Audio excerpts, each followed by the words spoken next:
audio demo.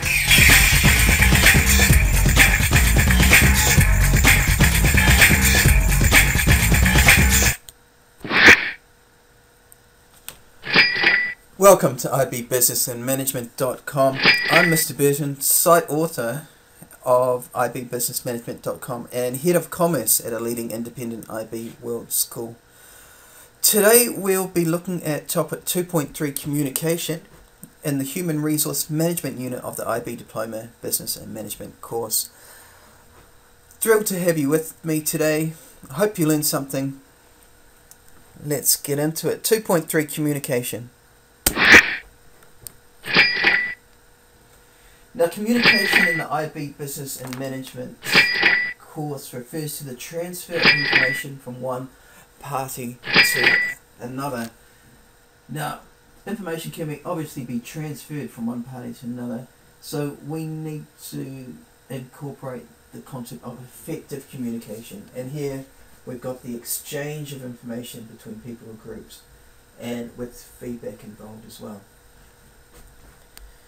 Now we can have internal and external communication. So external is from within the company to stakeholders or people outside the company, and internal communication, this is communication going on between people within an organization. And oral and non-verbal communication are two distinctions we need to make as well. Oral communication, talking to your colleagues on the telephone, talking to them, meetings around the water cooler, etc., etc. And non-verbal communication, here we're talking about written memos, emails, etc. And again, we need to make the distinction between formal, official, and informal communication channels or methods of communication. Formal communication refers to all official channels of communication, such as information being passed between managers and those below them in the hierarchy, their subordinates. Written communication methods tend to relate to formal channels of communication, and formal communication is directly related to work matters such as discussion about who is the best candidate for a job vacancy. And on the other side, informal communication refers to all unofficial channels of communication that exist among informal groups. Now, we touched on informal groups in the last topic of the course. Now, these groups tend to form naturally because members share similar interests, not because they are formally part of the organisation. And an example would be grapevine communication. So, basically we're talking gossip here, gossip in the workplace. There is gossip in every company, especially in larger organisations, and informal communication does not necessarily relate directly to work matters.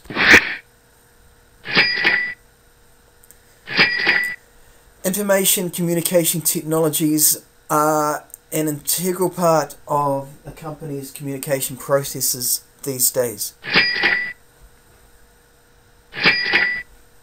Transforming the workplace. For example, with the advent of smartphones, organisations can keep in touch with their employees. Employees within an organisation can keep in touch with other employees 24/7. Everybody's on hand, basically. Video teleconferencing is taking very, very powerful technology where no longer have to fly to the other side of the world to have a meeting.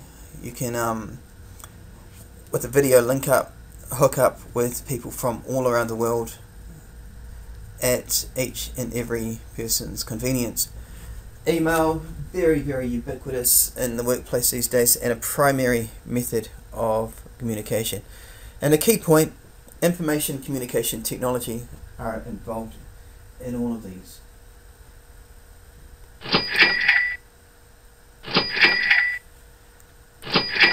It's been quickly adopted by most organisations.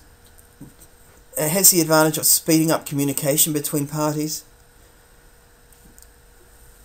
drives down the cost of communications, and this is especially the case in terms of video conferencing, which saves actual travel and hotel and dinner expenses for people meeting around the world.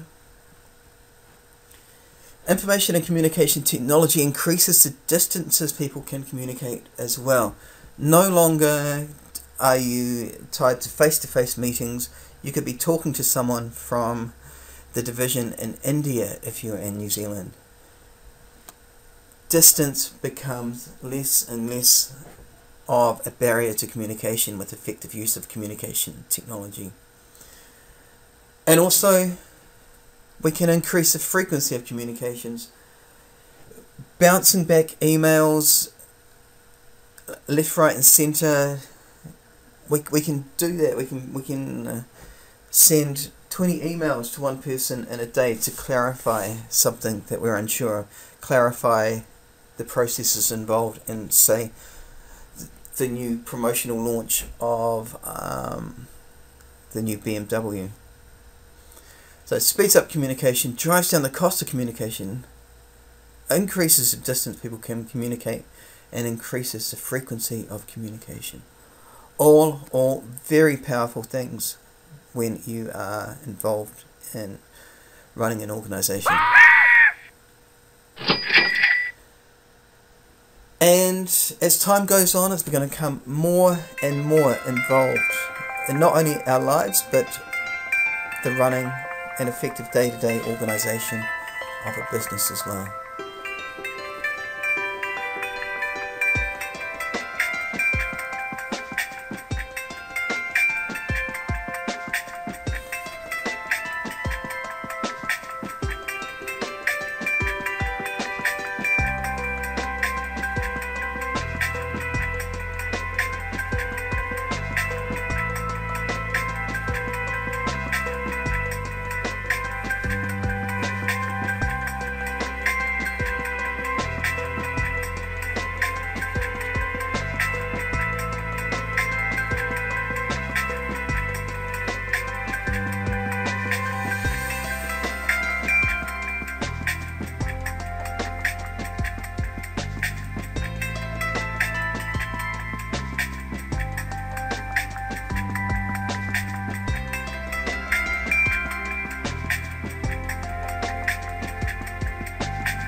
Companies invest a heck of a lot of money in their ICT processes. Effective communication is so important to a company.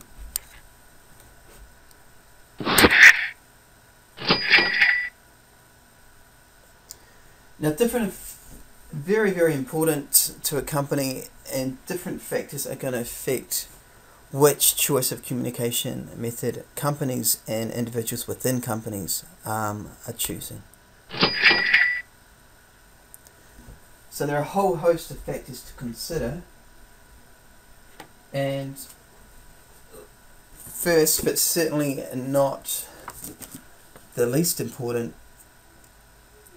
is personal preferences. You know, some people just prefer to chat to others about problems, and other people may prefer to put their thoughts and feelings in writing and fire off an email.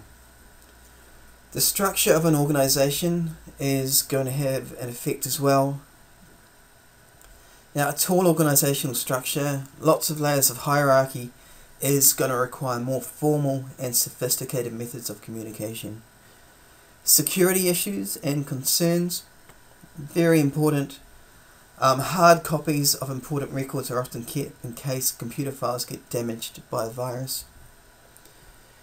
Some of this technology is a little bit tricky to use, and skills and training of the users is very important. Many schools, for example, now have interactive whiteboards and projectors to enhance teaching and learning, but unless the teachers have received proper training to use this equipment, such investment could well be a waste of money, as the resources are not being fully utilised.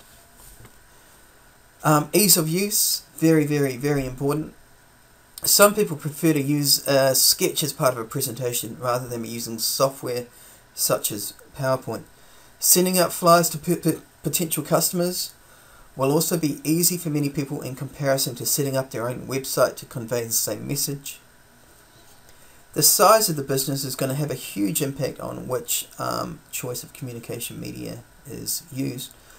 Large firms are going to tend to use email service email to serve their communication purposes, whereas a small firm may prefer to primarily use verbal methods of communication, where everything can be conveyed, expressed, communicated in a staff meeting. Storage issues. An order placed by a customer needs to be recorded, whereas a conversation about organising a staff social event does not need any formal documentation. The location of sender and receiver. Time zones. Differences in Australia and France, for example, may mean that an email is going to be much, much, much easier to use, to organise, to coordinate than a telephone call. Urgency is very important as well. Time and speed may mean a firm prefers to use a courier service such as FedEx or DHL instead of using a normal postal system. And big one here, cost. The use of written communication methods tends to be cheaper than methods that rely on ICT systems. If you want to invest in a video conferencing system, it's a lot of upfront capital investment for the firm. Cost savings come down the track. So a whole host of different factors to consider and for you to be aware of when you're analysing an individual business.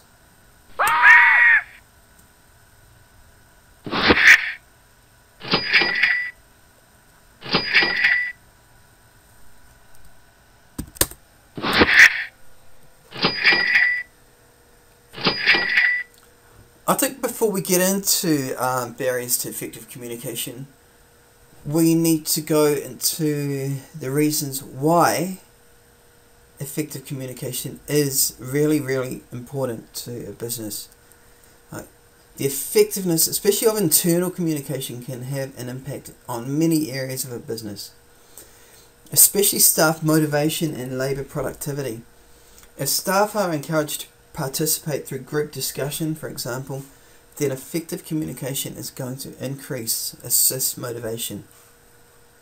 Another reason is that the number and quality of ideas generated by the staff. If staff are asked for their ideas, then this can assist with problem solving. Speed of decision making, very important to effective communication. The more people who have to be communicated with, the slower the decision making system is going to be. Effective communication is going to be able to respond quickly to market changes. So if changes in consumer taste take a long time to be communicated to the main decision makers, then the business will be slow to respond with appropriate products.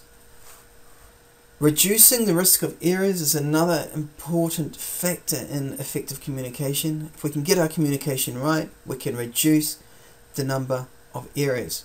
So, incorrect understanding of a poorly expressed message will lead to incorrect responses, and this could lead to many internal problems such as the wrong products being made or incorrect prices being set. And perhaps, importantly and last as well, the effective coordination between departments. Large organisations are going to have different departments, and if you can get the links between marketing, accounting, operations, etc., okay, helped by good communication links between them.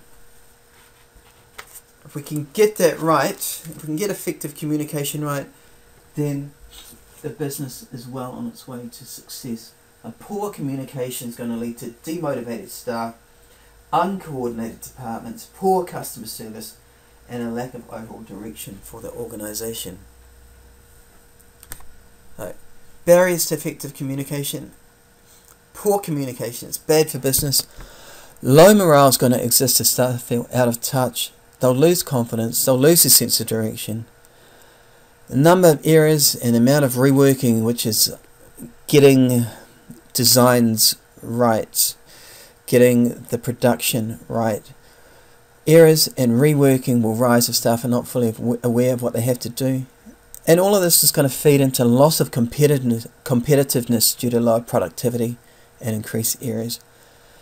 And if there are barriers to effective communication, there's going to be a lack of control from management down.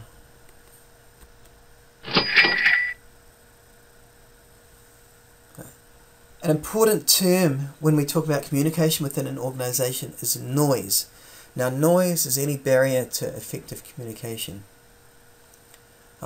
We all know the game Chinese Whispers. We played that as a child. Oh, my apologies to any Chinese out there. I'm sure it's not a derogatory term. But just the more people the message has to be communicated through, the more chance for the message being distorted as it goes on down the chain. High cost to communication.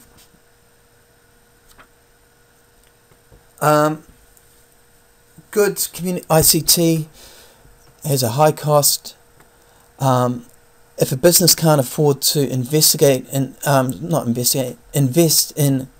the best communication solutions, then less effective communication systems will be adopted and more noise will be created. Technology breaks down all the time. So technological breakdowns, email systems down, the servers crashed, communication method can't get through. Language skills, especially in this globalized world, people in different headquarters around the country are going to be communicating with each other, not in their native languages, and messages can break down, effective communication can break down. Jargon, the use of technical terminology which users may be unfamiliar with, a prime cause of communication breaking down, noise entering into the communication process, and poor presentation skills. If the person sending the message is conveying it in a monotone, if their presentation is loudly uninteresting, people are going to tune out, the message is not going to get through. If the manager, the boss, the owner comes across as bullying and very demanding, then workers are gonna back off, and the message is not going to be effectively received. So a whole host of barriers can enter the communication process, and this is noise.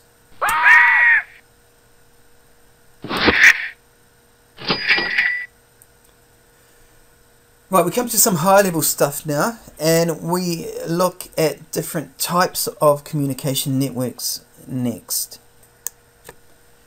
Right, different types of communication network. We start with a chain network. Here, one person at the top, so we're talking probably a hierarchical organization, right? So we're talking senior manager, CEO, one person at the top starts off the communication message, and this is passed on down to the next person. This may very well suit authoritarian leaders. Yes, it suits authoritarian leaders, and it may well be designed for authoritarian leaders. It has the weaknesses of both long chains of command and one-way communication. It does not encourage either two-way communication or horizontal communication, and individuals at the end of the chain can feel isolated and demotivated.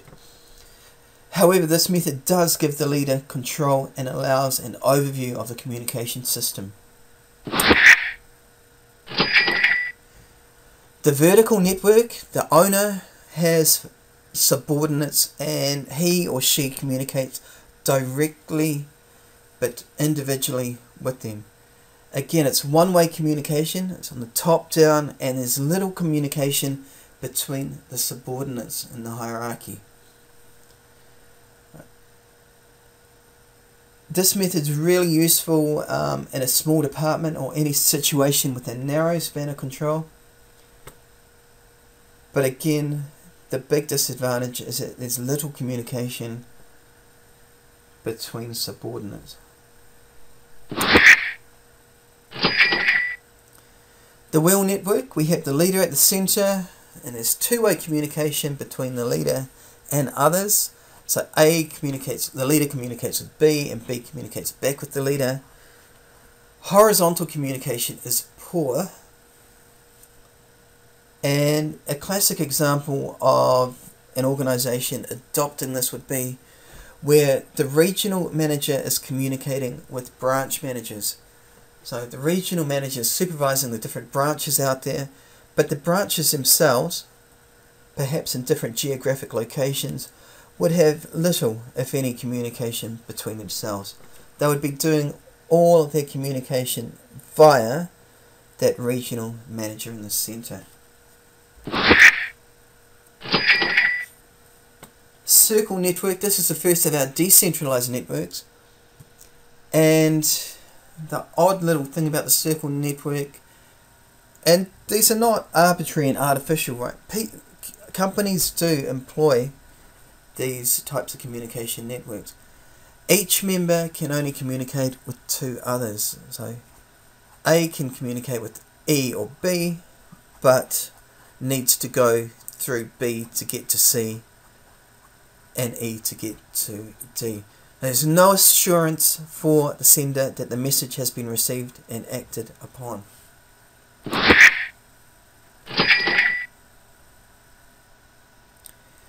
And the integrated or decentralized, fully decentralized network allows full two-way communication between any one group member or with all of them. And this is especially important in participative decision making.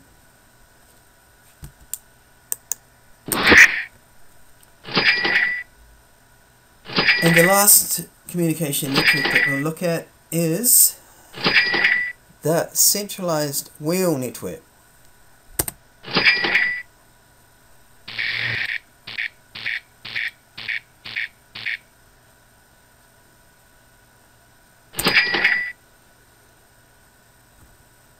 An experienced person is placed at the center. Everybody's communicating with and through the center, but allows some input from others, and it's great for quick decision making. So that person at the center makes a decision, straight away it can be fed out to a whole host of different people.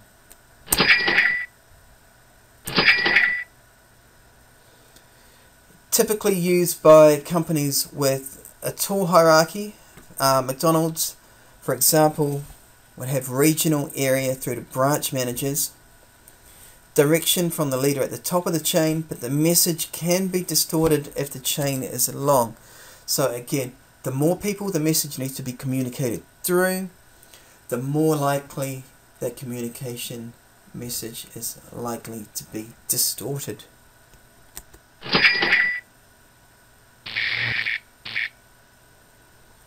Centralized networks, chain network.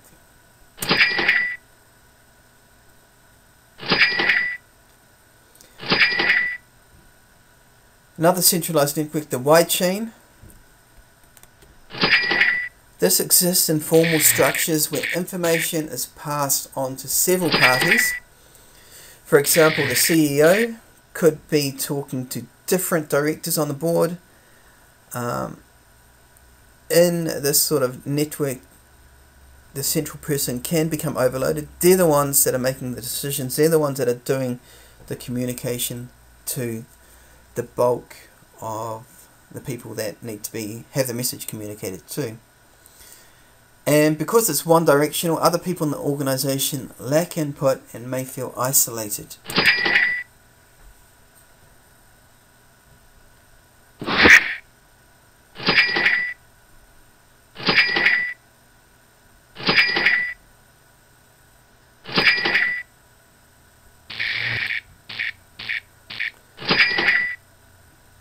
Right, decentralized network. That circle network, typically used for team-based tasks or a group of middle managers communicating with one another. Communication is conducted on a sequential basis, such as from one to the other, and each person is only communicating with two others. There is no formal leadership, no overall control of the communication message. Sorry, a bit fast here. The all-channel network, everybody is in touch with everybody else. Anyone communicates with anyone with whom they feel it's necessary, and this is allowing everybody to participate. It's especially useful when dealing with highly complex or open-ended tasks. And here, brainstorming in a meeting is a very common example to use.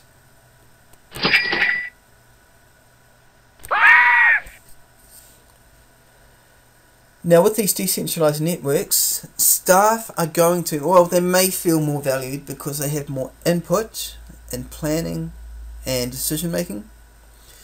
New ideas can be generated, which is great, and the downside, decision making can be prolonged. And that's it. 2.3 communication done and dusted. A short wee topic in the IB Business and Management course. Specifically look at those communication networks if you're a high-level student. Otherwise, focus on why communication is important to a business, how a business can make communication better, the mediums used to communicate a message, and the advantages of effective communication to a business, and the other side of that, the disadvantages when communication is not done properly what sort of things does it lead into.